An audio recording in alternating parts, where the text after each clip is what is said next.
I'm Precious Freeman, and I am the founder of Virtue Girl. Virtue Girl is a program that I started. Program sounds so boring, doesn't it?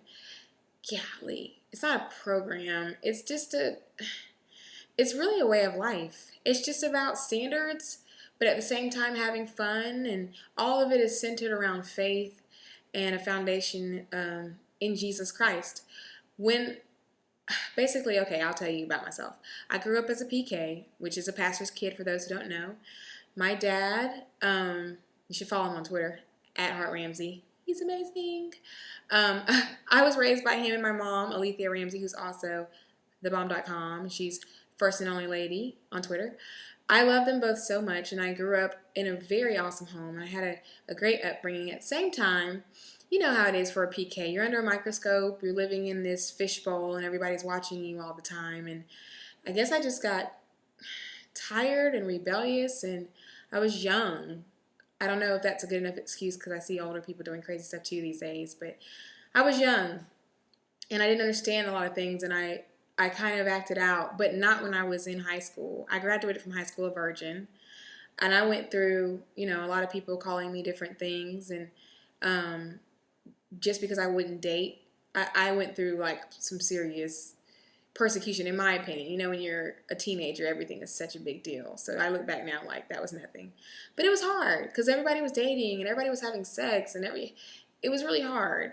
And I didn't find a crowd that I ever was able to fit in with because a lot of the girls who were trying to live for God were kind of weird to me. Like, do y'all run into that a lot? Like, just kind of spooky. Like, what are you talking about? I don't want to sit around and play the guitar and sing, or I don't want to give people tracks. Like, those little booklets, and they have like the cartoon in them, and the cartoon's like old school, and it's all like, you're going to hell, and, I hate you, but God loves you, and God hates you too, but he loves you. Like, it was just like a confusing thing. So I never found a group that just like fit for me. Like, I never found people who just love God, love to volunteer and serve others, which has always been my heart, as you can tell by my amazing shirt.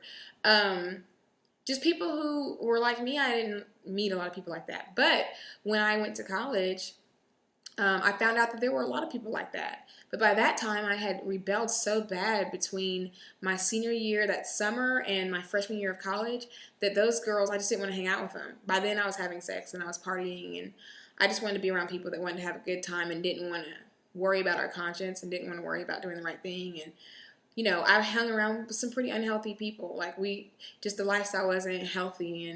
And but luckily, God is married to the backslider, if anybody's heard that before, and I know that he was with me through a lot of the ridiculous things that I went through and walked through. But I ended up coming home my sophomore year because I got pregnant. And I didn't have to do that. I know, especially now, I could have still pushed through and gone to school, but I came home. I believe that was God's plan for me. And I bounced back. So the first year that I was home, I started talking to girls about what I was going through and kind of trying to help them walk through some of the things that they went through. And I taught this class called I Am Virtue, because that was my confession for myself. I was like, you know what? I'm going to be virtuous, and I'm going to start calling myself that. So I was teaching this class, and my mom, all the girls who signed up for it, she called them Virtue Girls, because she's like, okay, well, this is a Virtue Girl. That's a girl that's going to be in the Virtue Girl class. To her, they were all called Virtue Girls because they were coming to the I Am Virtue class. So which came first, the slogan or the actual trademark name itself? The slogan. I Am Virtue came before Virtue Girl. But anyway, I was teaching this class, and the girls were so excited to find each other and to hang out with girls who were like them, who weren't perfect, but at the same time, they loved God and they wanted to do so many great things in him. But they wanted to be normal too, if that was possible. And so they found a home that day, I felt. And they went and got airbrush shirts and hats, and they did take it a little bit weird right then because, it was a little bit like a virtue gang, but that's not the point. The point is they were able to find a place, and that was like something that I always wished that I had. And so the way that I work with Virtue Girl is the way that I would work with myself. Like, Virtue Girl is something that I wish that I had. Girls of like faith who were coming together to hang out and serve others and talk about goals and talk about boys and just be real. So that's what Virtue Girl is. And people always say, well, how can I join Virtue Girl? Well, the thing about being a Virtue Girl is because you just are. You just are a Virtue Girl. But I do have like leadership programs that I do, and I have an ambassadors program that I do in the summer, and those are things that girls can actually sign up for. But if you want to be a virtue girl, you just are a virtue girl. It's that simple. And if you want to start a virtue girl at your school, or if you want to start a virtue girl at your church, email me and let's talk about it, because we do allow that as well. So the website is iamvirtue.org, iamvirtue.org. There's a helicopter. I don't know if y'all can hear that. And you can follow me on Twitter at Presh Freeman, PRECFREEMAN. And my blog's on iamvirtue.org too. So anyway, send me an email or just tweet me, and I'd love to talk about doing something like that. But right now on YouTube, I'm kind of just throwing out videos about some of the things that I went through growing up, and I have such a experience in so many different areas at this point, if that's what you want to call it. Well, they are my experiences. I know about being the girl that's made fun of because you're a virgin still and you want to save yourself for marriage. I've walked through that. At the same time, I've left that life and I jumped into a world of just partying and sex and just being torn because you're not actually being true to who you were raised to be. And so I've been there too, but then also I've been abstinent.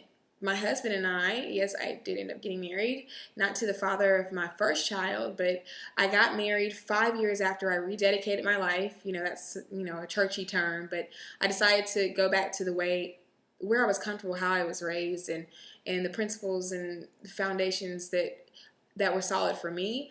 And I went 5 years dating my now husband off and on, and we were best friends before we even dated. And so I know what it's like to actually be with somebody who you didn't have sex with until you were married.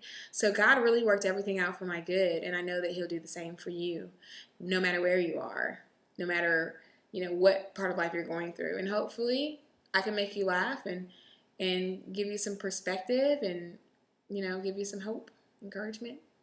I don't know. Anyway, that's my story. I feel like I should say, and I'm sticking to it, but that's kind of corny, so that's just my story. I look forward to talking to y'all from my kitchen, from my living room, from my Virtue Girl office, from a park. I don't know. I just look forward to talking to you.